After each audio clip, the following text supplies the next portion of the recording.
Kara Fatma, The Curse of Zara, a supposedly true horror story.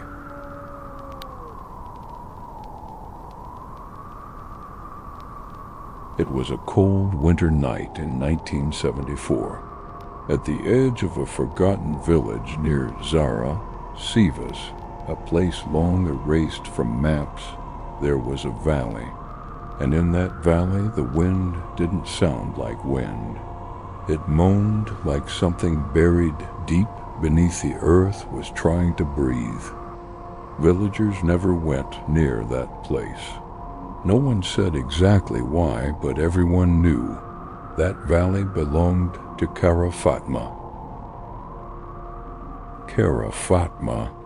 Her real name was just Fatma, but people called her Kara Black because she barely spoke. She lived alone. Her husband had died young, and not long after, her only child succumbed to a mysterious illness. Some said the men in the village treated her cruelly. Others whispered that the women shunned her too. One rumor claimed the village headman had called her cursed.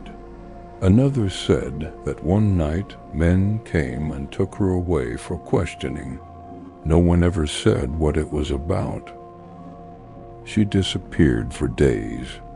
Then, one morning, she was seen again, walking down the forest road, clutching bundles of dried reeds, her face bruised and swollen beyond recognition. No one ever looked her in the eyes again. After Fatma's return, strange things began happening in the village. Dogs howled in unison at night. The wind carried whispers across the empty fields, even when the air was still. Old Husnai, the village elder, said she'd seen Fatma heading toward the valley. She lights candles there, she said. 3 nights in a row, burns, reads, talks to herself. A few children followed her once. By morning, they hadn't come home. When they finally did, they refused to speak. All they said was that they'd seen strange symbols drawn in the dirt and 3 candles burning around her. 1 white, 1 black, 1 red. And Fatma was whispering, "I was silent, you were silent, but the earth will speak." After that night, the villagers claimed the sun didn't rise for 3 days. On the 3rd morning, the barn in the middle of the village caught fire. No one could call for help. The phone lines were dead. When the flames died, nothing was left but ashes. And in those ashes lay the remains of 3 melted candles. After the fire, sickness spread. Livestock died one by one. Milk soured overnight. The crops turned black in the fields.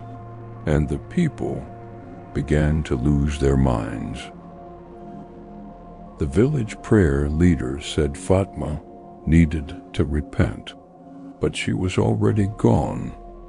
At night, some saw a dark figure walking along the forest path, wrapped in black cloth, whispering children's names into the wind.